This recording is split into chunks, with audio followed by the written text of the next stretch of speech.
नमस्कार विद्यार्थी मित्रांनो, आतापर्यंतच्या लेक्चरमध्ये आपण इंट्रेन्सिक व्हॅल्यू मेथडने इक्विटी शेअरची व्हॅल्यू कशी काढतो हे बघितलं होतं. त्यानंतर यील्ड व्हॅल्यू मेथड जी आहे त्या मेथडमध्ये पण आपण इक्विटी शेअरची व्हॅल्यू कशी काढतो हे बघितलेलं होतं.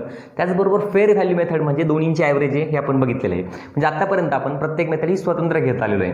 आजच्या प्रॉब्लेममध्ये आपण तीनही मेथड एकत्रितपणे त्या ठिकाणी तिन्ही मेथडनी त्या ठिकाणी इक्विटी शेअरची व्हॅल्यू काढणार आहे आणि तुम्हाला परीक्षेला विचारताना याच पद्धतीचे प्रॉब्लेम विचारतात. ठीक आहे, मग सुरुवात करूया आजच्या प्रॉब्लेमला. On 31st December 2014, the balance sheet of Dolphin Limited, Delhi, disclosed the financial position as follows. तुम्हाला जी इन्फॉर्मेशन दिली आहे ती डॉल्फिन लिमिटेड दिल्ली यांची दिलेली आहे. मग पहिल्यांदा तुम्हाला बॅलन्स शीट दिले, लायबिलिटीज आणि असेट्स. मग आता तुम्हाला लायबिलिटी साईड जास्त महत्त्वाची असते मुलांनो, कारण की आउटसाइडर लायबिलिटीज कोणत्या, त्याचबरोबर preferential capital, equity share capital हे आपल्याला कळलं पाहिजे. मग आता लायबिलिटी साईडला पहिल्यांदा शेअर कॅपिटल दिलं, ज्यामध्ये इश्यूड अँड सबस्क्राईब दिलं आहे. त्यात दिलं आहे 40,000 40,000 equity shares of ₹10 each fully paid. ठीक आहे, म्हणजे 40,000 ही संख्या आहे इक्विटी शेअरची. 10 रुपयाला एक शेअर आहे, किंमत त्याची 4 लाख आहे. यानंतर रिझर्व्ह दिला आहे, रिझर्व्ह नंतर प्रॉफिट अँड लॉस दिलेला आहे. पुढे आता याच्यानंतर मुलांनो 7% डिबेंचर्स आहे, ट्रेड क्रेडिटर्स आणि बिल्स पेबल. आता तुम्हाला जर प्रश्न विचारला मी की आउटसाइडर लायबिलिटीज कोणत्या कोणत्या आहे, तर तुम्ही लगेच सांगाल की 3 गोष्टी सोडून आपण त्यांना आउटसाइडर लायबिलिटीज म्हणतो. कोण कोण सोडून? कॅपिटल, रिझर्व्ह आणि प्रॉफिट अँड लॉस. हे सोडलं तर बाकीचे आपल्या आउटसाइडर लायबिलिटीज आहे. ठीक आहे, मग असेटला पण आपल्याला असेट्स दिलेलेच आहे. त्यामध्ये गुडविल आहे, बिझनेस प्रिमायसेस आहे, मशिनरी, फर्निचर, फिक्स्चर. ट्रेड डेटर्समध्ये एक शब्द वापरला त्यांनी की ऑल कन्सिडर गुड, म्हणजे सगळे डेटर्स चांगले, सगळे डेटर्स पैसे देणारे, कोणही डेटर्स पैसे बुडवणार नाही, म्हणजे बॅड डेट्स होणार नाही. आणि यानंतर स्टॉक दिलेला आहे आणि शेवटी कॅश दिलेलं आहे. ठीक आहे, आता ॲडजस्टमेंट बघूया. The additional information as on 31st December 2014 made available to you. आता तुम्हाला ॲडिशनल इन्फॉर्मेशन ॲडजस्टमेंटमध्ये काय सांगतात बघा. 1 नंबरमध्ये assets were valued as follows. मग असेटच्या नवीन व्हॅल्यू तुम्हाला दिलेलं आहे, रिअलायझेबल व्हॅल्यू दिलेलं आहे. मग तुम्ही ज्यावेळेस पहिल्या मेथडमध्ये म्हणजे नेट असेट मेथडमध्ये ज्यावेळेस इक्विटी शेअरची व्हॅल्यू काढता तर त्यावेळेस कोणत्या व्हॅल्यू घेता तुम्ही? बुक व्हॅल्यू घेता की रिअलायझेबल? म्हणजे तुम्ही घेताना कोणत्या व्हॅल्यू घेतात? रिअलायझेबल व्हॅल्यू. विकून जी किंमत येईल ती महत्त्वाची आपल्यासाठी. मग ठीक आहे, मग या तुम्हाला ज्या व्हॅल्यू दिल्या आहे त्या बघूया आता कोणत्या कोणत्या आहे. बिझनेस प्रिमायसेस स्टार करा त्याला असेट साईडला, त्याची व्हॅल्यू किती झाली आता? 1,95,000. त्यानंतर मशिनरीला स्टार करा, त्याची व्हॅल्यू 1,35,000 आहे. फर्निचर अँड फिक्स्चर 20,000 आहे. गुडविल 50,000 आणि स्टॉक इन ट्रेड 1,05,000. तर एवढ्यांना स्टार केले. बिझनेस प्रिमायसेसला, मशिनरीला, फर्निचर, गुडविल आणि स्टॉक.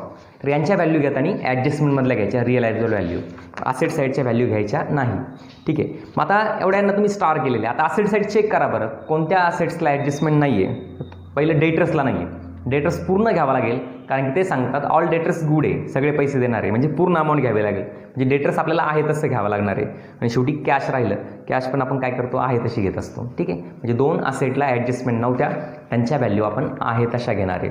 आपण असेट साईडच्या कोणत्या असेट्स घेत नाही असेटमध्ये? लक्षात असेल तुमच्या 2 असेट्स घेत नाही. एक प्रॉफिट अँड लॉस आणि दुसरं प्रिलिमिनरी एक्सपेन्सेस. आज आहे का त्या असेटला? नाही आहे. ठीक आहे, यानंतर 2nd नंबर ॲडजस्टमेंट आहे. The net profit for the last 3 years. तुम्हाला मागच्या 3 वर्षाचा नेट प्रॉफिट दिलेला आहे.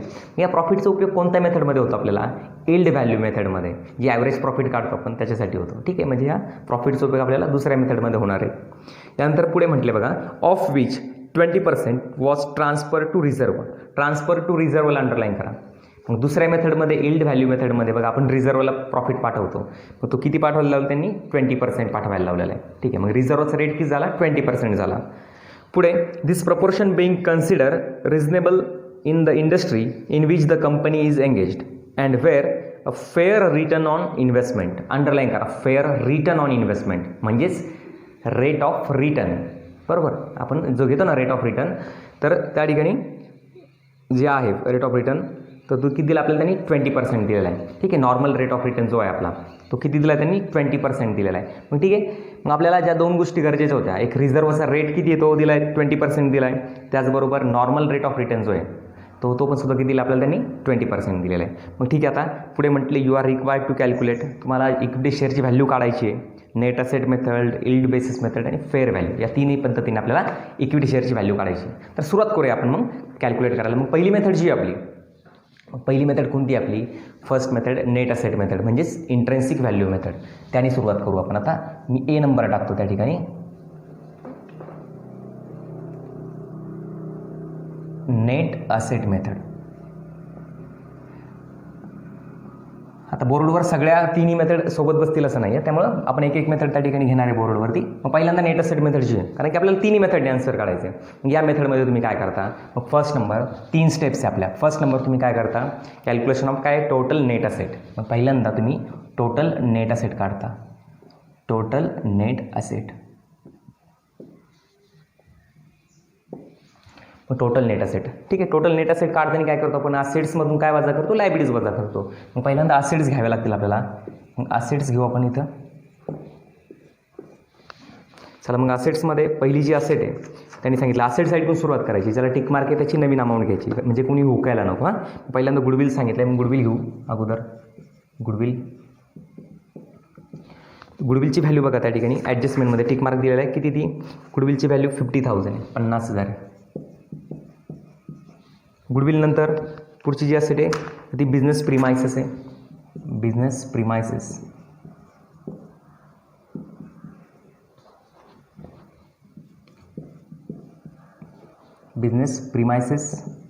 बिझनेस प्रिमायसेसची व्हॅल्यू चेक करा त्या ठिकाणी ॲडजस्टमेंटमध्ये. 1,95,000, 1,95,000. बिझनेस प्रिमायसेस नंतर मशिनरी दिलं आहे. आपण असेट साईडकडून का चाललो, कारण की एखादा बॅलन्सला जर ॲडजस्टमेंट नसेल तर ती असेट आपल्याला आहे तशी घ्यावी लागते. म्हणजे एखाद्या असेटला जर एखाद्या असेटची आपल्याला रिअलायझेबल व्हॅल्यू दिली नसेल तर ती आपल्याला बॅलन्स शीटमधलीच किंमत घ्यावी लागते. म्हणून कोणी हुकायला नको म्हणून आपण असेट साईडकडून चाललो आहे. मशिनरीची जी किंमत आहे नवीन दिलेली आपल्याला त्यांनी 1,35,000, 1,35,000. मशिनरीच्या नंतर पुढची जी असेट्स आहे आपली ती फर्निचर अँड फिक्स्चर आहे. फर्निचर अँड फिक्स्चर, मग फर्निचर अँड फिक्स्चरची नवीन व्हॅल्यू 20,000 आहे, 20,000 आहे. फर्निचर फिक्स्चर नंतर ट्रेड डेटर्स. डेटर्सला काय म्हणतात ते ऑल कन्सिडर गुड. सगळी जी अमाऊंट आहे ती पूर्णपणे भेटणार आपल्याला. किती ती किंमत, 2,75,000, 2,75,000. डेटर्सच्या नंतर पुढे स्टॉक इन ट्रेड दिला आहे. स्टॉक इन ट्रेड, मग स्टॉकची जी किंमत आहे आपल्याला दिलेली ती किती आहे, 1,05,000 आहे, 1,05,000. आणि शेवटी त्या ठिकाणी ॲसेट साईडला कोण राहिले, कॅश इन हँड. ते आहे तसं घ्यावं लागणार आपल्याला, ॲडजस्टमेंट नाही आहे. आणि कॅशला कधीच ॲडजस्टमेंट नसते, आपण काल सांगितलेलं आहे तीच किंमत आपल्याला कॅशची घ्यावी लागते, 20,000. ठीक आहे, मग एवढ्या ॲसेट्स होत्या. या ॲसेटची आपण जर टोटल केली तर ही टोटली ती 8 लाख, 8 लाख रुपये टोटल आले आपल्या असेटची. या असेट्समधून आपण काय मायनस करत असतो, लायबिलिटीज. लायबिलिटीज कोणत्या, आउटसाइडर लायबिलिटीज. मग यातनं लेस लायबिलिटीज ब्रॅकेटमध्ये आउटसाइडर. म्हणून आउटसाइडर म्हणजे कोण कोण सोडून बरं, कॅपिटल, रिझर्व्ह आणि प्रॉफिट अँड लॉस सोडून. मग तुमच्या लायबिलिटी साईडला चेक करा बरं, कॅपिटल, रिझर्व्ह आणि प्रॉफिट अँड लॉस सोडला तर कोण शिल्लक राहिलेलं आहे. मग त्यामध्ये 7% डिव्हेंचर आहे, 7% डिव्हेंचर्स. 7% डिबेंचरची जी किंमत आहे ती 1 लाख आहे. आपण आतमध्ये घेऊ, सगळ्यांची बेरीज करून मग वजा करू. डिबेंचर नंतर ट्रेड क्रेडिटर्स आहे, ट्रेड क्रेडिटर्स. क्रेडिटरची किंमत आहे 90,000, 90,000. आणि बिल्स पेबल आहे, बिल्स पेबल, त्याची किंमत आहे 50,000, 50,000. ठीक आहे, मग या तिघांची आपण टोटल करूया. तिघांची जर टोटल केली तर ही ती 1,90,000 + 50, 2,40,000, 2,40,000. 2,40,000. मग 8 लाखात ना आपण जर 2,40,000 जर वजा केले तर शिल्लक राहतात 5,60,000, 5,60,000. मग याला काय म्हणणार आपण, टोटल नेट असेट. ठीक आहे, मग पहिली स्टेप झाली. 3 स्टेप आहे ना आपल्या. दुसरी स्टेप, सेकंड स्टेप काय सांगते आपल्याला. सेकंड स्टेपमध्ये आपण काढतो funds available to equity share holder. मग फंड्स अवेलेबल काढायचं आपल्याला. Funds available to equity share holder.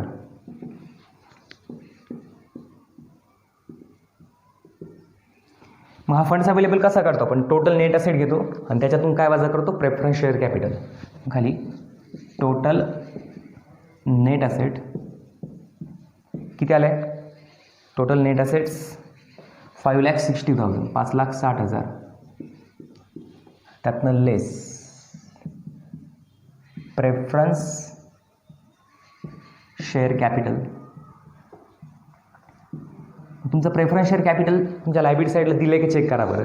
तर आज प्रेफरन्स शेअर कॅपिटल दिलेलं नाही आहे, दिलंच पाहिजे असं कंपल्सरी नसतं ते. म्हणजे उरलेले जे 5,60,000 आहे हे कोणासाठीचे, इक्विटी शेअर होल्डरसाठीचेच आहे. याला नाव द्यायचं funds available to equity share holder.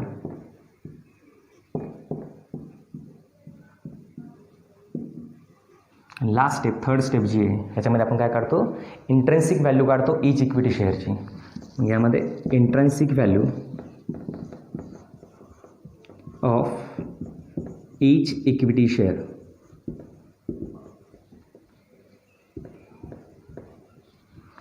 याचा काय फॉर्म्युला आहे, जो फंड्स अवेलेबल आपण तो घेतो. Funds available to equity share holder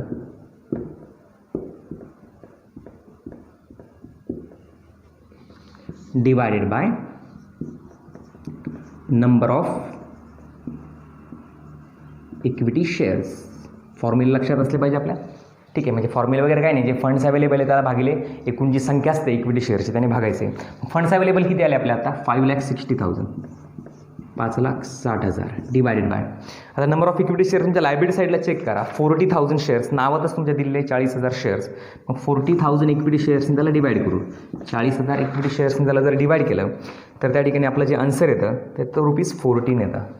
₹14 पुढे लिहायचं पर शेअर. म्हणजे एका शेअरची किंमत जी त्यांची किती आहे, ₹14, ₹14. हे कोणत्या मेथडनी व्हॅल्युएशन केलं आपण, इंट्रेन्सिक व्हॅल्यू मेथड. तर मुलांना पहिल्यांदा हे तुम्ही राईट डाऊन करून घ्या. ठीक आहे, आपल्या दुसऱ्या मेथडला आपण सुरुवात करतोय आता, ज्या मेथडचं नाव आहे yield basis method. Yield basis method. चला, या मेथडमध्ये एकूण किती स्टेप, मग 4 स्टेप्स आहे, लक्षात असेल तुमच्या सगळ्यांच्या. मग फर्स्ट स्टेपमध्ये काय काढतो आपण, ॲव्हरेज प्रॉफिट काढतो. मग average profit is equal to, formula लक्षात आहे ना, total profit divided by number of years. Formula त्याचा total profit divided by number of years. प्रॉफिटची बेरीज करून घ्यायची, तेवढ्या वर्षाने त्याला भागायचं. आता प्रॉफिट किती दिले बघा तुम्हाला त्या ठिकाणी, ॲडजस्टमेंट नंबर सेकंडमध्ये दिलेलं आहे बघा, 2 नंबर ॲडजस्टमेंटमध्ये. 1,13,000, 1,21,000 आणि 1,26,000. 1,13,000, 1,21,000 आणि 1,26,000. 1,13,000, 1,21,000 आणि 1,26,000 डिवायडेड बाय 3 करायचे. याची जर आपण बेरीज केली आहे तिन्ही प्रॉफिटची तर ती येते 3,60,000, 3,60,000 डिवायडेड बाय 3 केले तर या ठिकाणी येतात 1,20,000, 1,20,000. काय मिळालं आपल्याला, हा ॲव्हरेज प्रॉफिट मिळाला.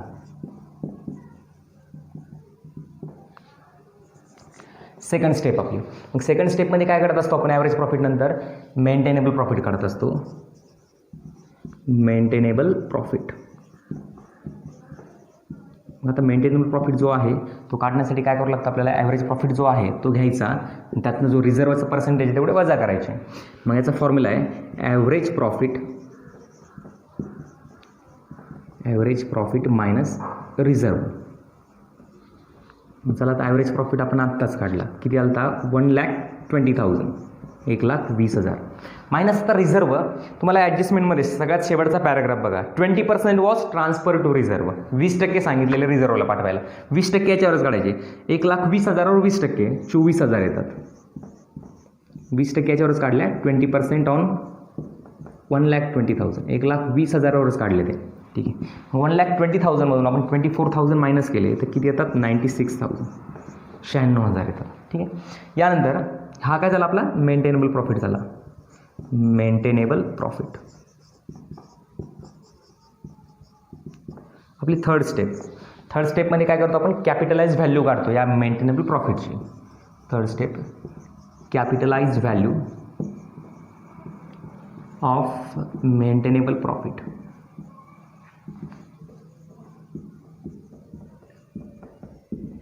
ठीक आहे, मग कॅपिटलाइज व्हॅल्यू काढायची आपल्याला, याचा फॉर्म्युला लक्षात असला पाहिजे. मग फॉर्म्युला काय याचा, प्रॉफिट घ्यायचा आपला जो मेंटेनेबल येतो, प्रॉफिट ब्रॅकेटमध्ये मेंटेनेबल, त्याला divided by rate of return जो आहे, नॉर्मल रेट ऑफ रिटर्न त्याने डिवाइड करायचं इंटू 100. ठीक आहे. मग या ठिकाणी आता प्रॉफिट जो आहे मेंटेनेबल तो किती आलेला होता आपला 96,000, तो घ्यायचा 96,000. रेट ऑफ रिटर्न किंवा रिटर्न ऑन इन्व्हेस्टमेंट सगळ्यात शेवटी दिले बघा त्या ठिकाणी किती आहे रिटर्न ऑन इन्व्हेस्टमेंट 20% आहे. मग 20 लिहायचे तिथे इंटू 100. ठीक आहे. मग या ठिकाणी जर कॅल्क्युलेशन केलं आपण तर याचं जे आन्सर येतं 96,000 डिवायडेड बाय 20 इंटू 100 तर 4,80,000, 4,80,000 आन्सर आहे त्याचं. ठीक आहे. आणि हे 4,80,000 काय झाली, ही आपली कॅपिटलाइज व्हॅल्यू. ठीक आहे. आता लास्ट स्टेप जी 4th नंबरची, ती 4th नंबर स्टेपमध्ये काय काढतो आपण, इल्ड व्हॅल्यू काढतो ईच इक्विटी शेअरची. Yield value of each equity share. Yield value of each equity share. मग ती कशी काढली जाते, जी कॅपिटलाइज व्हॅल्यू आहे प्रॉफिटची ती घेतो आपण अगोदर. कॅपिटलाइज व्हॅल्यू ऑफ प्रॉफिट त्याला डिवायडेड बाय काय करतो आपण, नंबर ऑफ इक्विटी शेअर्स. मग कॅपिटलाइज व्हॅल्यू किती आलेली होती आत्ताच काढली आपण या ठिकाणी बघा 4,80,000, 4,80,000 divided by number of equity shares तुमच्या लायबिलिटी साईडला दिलेले बघा. एकूण संख्या जी शेअरची किती ती 40,000, 40,000 आहे. डिवायडेड बाय 40,000 हे इक्विटी शेअर्स आहे आपले. मग 4,80,000ला 40,000ने आपण जर डिवाइड केलं तर ₹12 येतात. ₹12 पर शेअर. या दोनही मेथड आपण याच्या अगोदर बघितलेल्या आहे मुलांना. ही सेकंड मेथडमध्ये फक्त थोडे फॉर्म्युले तुमचे क्लिअर असेल, फक्त इन्फॉर्मेशन घ्यायची आणि त्या फॉर्म्युल्यामध्ये टाकायची, आपल्याला वेगळं काहीच करायचं नसतं. आता याच्यानंतर आपली जी लास्ट मेथड आहे सी नंबरची, ही आहे फेअर व्हॅल्यू मेथड. त्या मेथडने आपल्याला आता आन्सर काढायचं आहे. आता फेअर व्हॅल्यू म्हणजे दोन्हीची ॲव्हरेज करायची आपल्याला. इंट्रन्सिक व्हॅल्यू प्लस ही इल्ड व्हॅल्यू दोघांची बेरीज करायची भागिले 2 करायची. याचा फॉर्म्युला काय सांगतो आपल्याला, intrinsic value plus yield value divided by 2, दोघांची बेरीज करायची भागिले 2 करायची. मग आता इंट्रन्सिक व्हॅल्यू म्हणजे पहिल्या मेथडचा आन्सर घ्यायचं. पहिल्या मेथडमध्ये किती आन्सर आलं तर 14 ₹14 प्लस आत्ता दुसऱ्या मेथडमध्ये किती आलं आहे ₹12 म्हणजे 14 अधिक 12 करायचे भागिले 2. 14 आणि 12 किती होतात, 14 आणि 12 होतात 26 डिवायडेड बाय 2 केलं तर ₹13 पर शेअर. ही झाली आपली फेअर व्हॅल्यू मेथड. ठीक आहे मुलांना, या पद्धतीने आपण या तिन्ही मेथडनी जे आन्सर आहे इक्विटी शेअरची जी व्हॅल्यू आहे ती कॅल्क्युलेट केलेली होती. फर्स्ट मेथड तुम्हाला चांगल्यापैकी जमती कारण की याच्या अगोदर पण आपण एक्झाम्पल घेतलं होतं. सेकंड मेथडची कालच घेतलेली होती आपण, म्हणजे नवीन तुम्हाला फक्त ही आली फेअर व्हॅल्यू मेथड. आणि दोघांची ॲव्हरेज येते 14 पहिल्या मेथडचा आन्सर आहे, दुसऱ्या मेथडचा आन्सर 12, दोघांची बेरीज 26 होते भागिले 2 केले, रुपीज किती आले 13 पर शेअर. ठीक आहे मुलांना, थँक्यू.